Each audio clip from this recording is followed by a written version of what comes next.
পশ্চিমবঙ্গ সরকার টোটো, e rickshaw এর চলাচল নিয়ন্ত্রণে আনতে এবং সেগুলিকে আইনি কাঠামোর মধ্যে নিয়ে আসতে রেজিস্ট্রেশন বাধ্যতামূলক করেছে।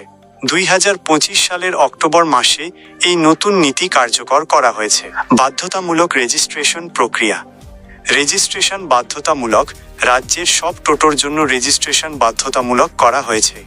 সময়সীমা: টোটো চালক বা মালিকদের 2025 সালের 30 নভেম্বরের মধ্যে এই প্রক্রিয়া সম্পন্ন করতে হবে।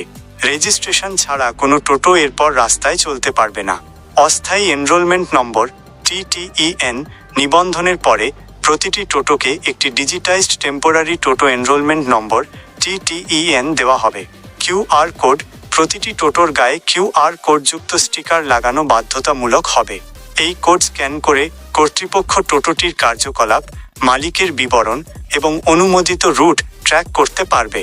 আবেদনের মাধ্যম: রেজিস্ট্রেশনের জন্য অনলাইনে এবং বাংলা সহায়তা কেন্দ্রে আবেদন করা যাবে। ফি: প্রাথমিক রেজিস্ট্রেশন ফি 1000 রুপি টাকা, 6 মাসের জন্য অস্থায়ী অনুমোদন নম্বর। পরবর্তী নবায়নের জন্য ফি 100 রুপি টাকা প্রতি মাসে।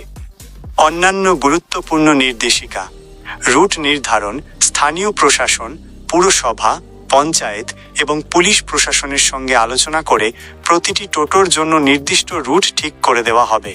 হাইওয়েতে নিষেধাজ্ঞা: জাতীয় এবং রাজ্য সড়কে কোনোভাবেই টোটো চালানো যাবে না। একাধিক রেজিস্ট্রেশন বাতিল: এক ব্যক্তির নামে একাধিক টোটোর রেজিস্ট্রেশন থাকলে তা বাতিল করে দেওয়া হবে। লাইসেন্স: ভবিষ্যতে টোটো চালানোর জন্য চালকদের নির্দিষ্ট পরীক্ষার মাধ্যমে ড্রাইভিং লাইসেন্স নিতে হবে। অবৈধ টোটোর ক্ষেত্রে স্থানীয় গ্যারেজ দ্বারা তৈরি অননুমোদিত এবং নিরাপত্তাহীন টোটো ধীরে ধীরে তুলে নেওয়া হবে।